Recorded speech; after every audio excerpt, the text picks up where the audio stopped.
Welcome to this special on-site edition of JAT Chat. I'm Dr. Kara Radzak, Assistant Professor at the University of Nevada, Las Vegas, and I'm coming to you live from the 70th Annual NATA Convention here in fabulous Las Vegas. Today I'm joined by Dr. Jay Hertel, the Journal of Athletic Training's Editor-in-Chief, and our NATA President, Tory Lindley. So thank you, gentlemen, so much for joining me today. Great. Thanks, Kara. Thanks for having us. So the first question that I would like to ask is, Jay, when you stepped into this role as Editor-in-Chief, you announced the All In for Top 10 initiative. What exactly is Top 10?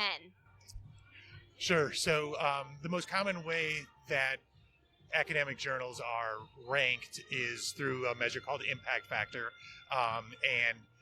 What we're aiming to do is to be in the top 10th percentile of sports medicine journals. So that's where the top 10 comes from. Thank you. And Tory, what has the NATA done to support this top 10 initiative? We're, first of all, excited that the Top 10 initiative exists and really thank Jay for his leadership. His committee works really, really hard to keep JAT as prominent as it is, and we appreciate, from a board of directors standpoint, how Jay and the committee are also aspirational to help it grow and grow in a number of different ways. Impact factor is one measure. So Jay's been very intentional about creating key objectives and ways in which we can achieve a greater impact factor. A couple that stand out to me, one, assuring that all of the very best research, all of the most preeminent research related to athletic training and athletic training services and the position athletic trainers have in healthcare must be targeted toward JAT. Secondly, this is an example of the way that Jay and his committee have really changed the game in terms of exposing JAT, exposing the strength of the journal through social media, through podcasts, just so many different ways in which, as I told him in our boardroom 2 days ago, that Jay has single-handedly made the journal cool. It was cool before, now it's really cool. And so those are just a couple of ways in which they set goals that the board of directors and I am absolutely supportive of. Thank you so much. Any other initiatives, Jay, in making this journal cool? The podcasts are definitely an important thing, but then we're also looking at like infographics as being another way to disseminate research findings from JAT and really make those clinically applicable. We obviously within the journal itself are trying to develop a few different manuscript types. So we'll be developing a series called Current Clinical Concepts, which will be very clinician-directed, best state of the science, state of clinical practice findings around very relevant clinical topics. Any timeline and we should expect to see those? Early 2020. So how does this top 10 decision impact athletic training as a profession as a whole? Sure. So I think that, within the sports medicine world, there's obviously, different professional organizations, and each of those professional organizations typically has their own journal. So, for example, the American Orthopedic Society for Sports Medicine has the American Journal of Sports Medicine. And I think it's really important for athletic training to be in that same top tier category of academic journals, along with orthopedic surgeons, primary care sports medicine physicians, sports physical therapists, because we all work together on a daily basis in clinical practice. And I think it's important that we each be able to share our scholarly insights with each other. I would just add that, this is the preeminent journal for athletic training research and for clinicians and educators to be able to identify best practices. This is the journal that leads the way in position statements, consensus statements. Its value cannot be understated. What we've also learned, and that Jay has really put as a priority, is the opportunity for our profession to be more widely known internationally, and that our overall JAT downloads internationally are right around half of the total downloads, maybe even a little over half. So that tells us how popular our profession is. That tells you how impactful this journal is. It tells you, again, that it stands in the forefront of delivering the research to clinicians and educators and practitioners that's meaningful for the advancement of our clinical practice and the advancement of athletic training. Great. And well, you have that. Keep that mic, Tory. Do you have any challenges for the Journal of Athletic Training? Any goals you'd like to see, since you've got the man right here? Well, we share goals, and we look to no further than to the committee. We're not going to be able to, as a board of directors, set any goals that will be more aspirational than what they set for themselves. And so those that are involved, regularly in research want the JAT to be the place where they get published. Yeah. And so our challenges continue to revolve around how can we get that information out as quickly as we possibly can.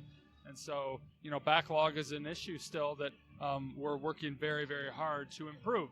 It's not about solving backlog. It's about improving backlog and making sure that the quicker that great research is produced and that great publishable, articles are available, that we get them out to our members.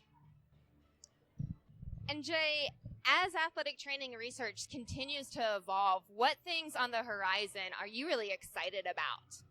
Sure. I think the aspect of big data, it's been around, and big data isn't new to athletic training research. When you look at something like the NCAA injury surveillance system or the NATA Nation high school injury surveillance program, those are capturing millions of data points of athlete exposures and injuries.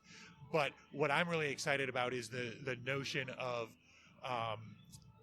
as we develop better electronic medical record systems, being able to actually link those across universities, across clinics, across health systems, to really be able to show the value of athletic trainers, as well as to figure out how we can best treat and prevent injuries in physically active people. Great. So what advice would you guys give somebody who's just starting out in their profession in dabbling in research, or how to utilize research that's being produced by the JAT?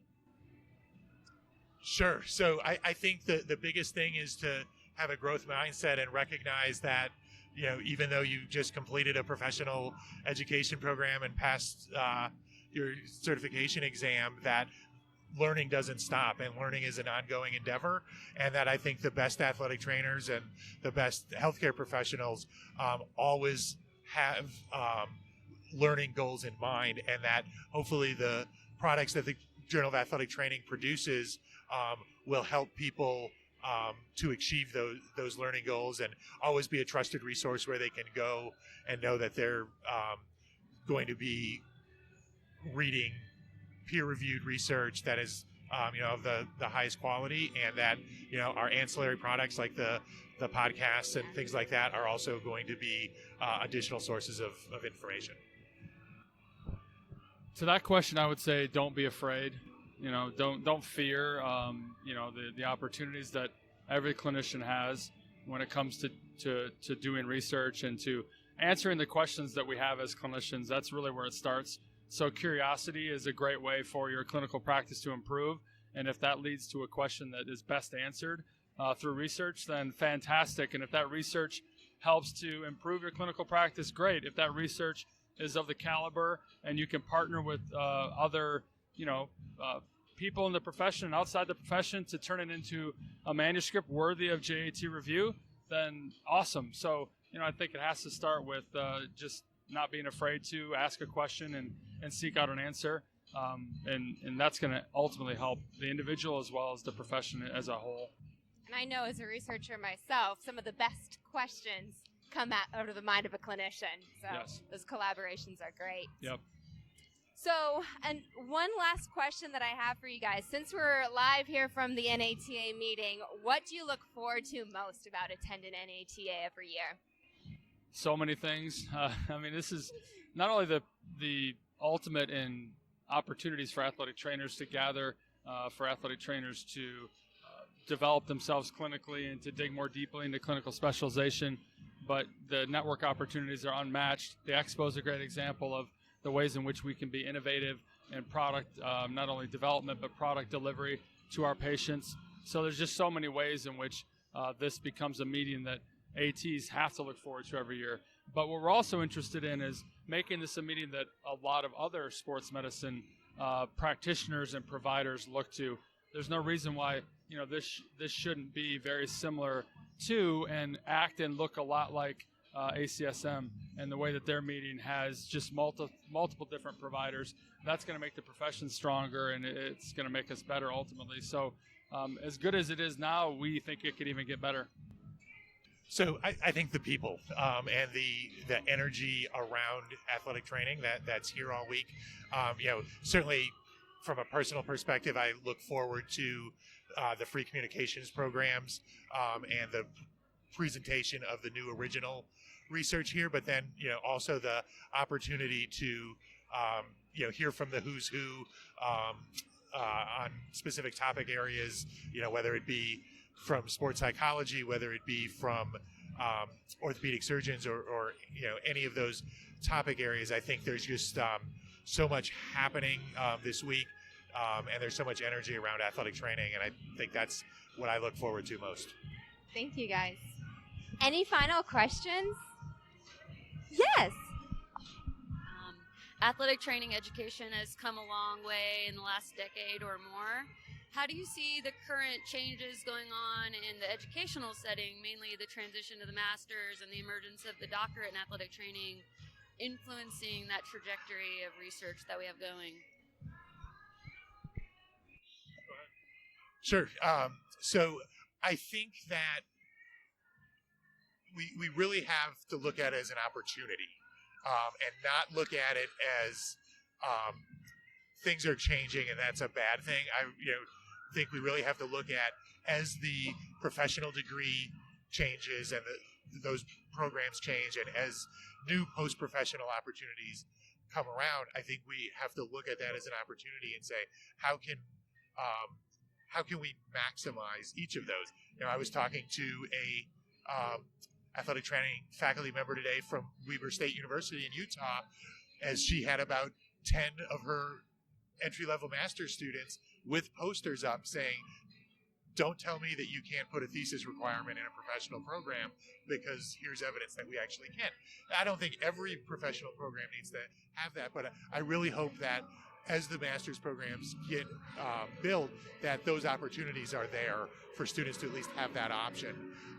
I think that the DATA will continue to evolve, and that there's some great opportunities for practice-based scholarship that are there around, like, continuous quality improvement issues to tackle some really important clinical issues within athletic training. Not much left. Jay did a great job. That's a really, really complete answer. I always look at it as an opportunity. I absolutely see it as one of the better decisions that's been made in our profession, for our profession, and for the future of our profession. And we have to take responsibility for understanding what post-professional education opportunities there are, what they look like, mentor students to understand what those really mean, what does it mean to be in an accredited residency. We need more accredited residencies. We need to understand better some of the synergies among the DAT programs and see what those opportunities will provide as it pertains to research. There is going to be a little bit of a, not wait and see, but we're going to have to see where some of those future research opportunities by young professionals and our professional level students, what that's going to look like for sure. But for right now, the groundwork and the foundation is set for us to continue to succeed in athletic training and research.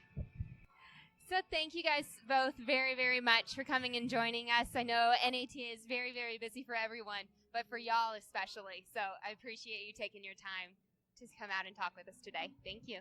Time very well spent. Thank you so much for dedicating the time to do this, and really, really appreciative of the time. Thank you. Great. Thanks, Kara. It's been a pleasure. Yeah.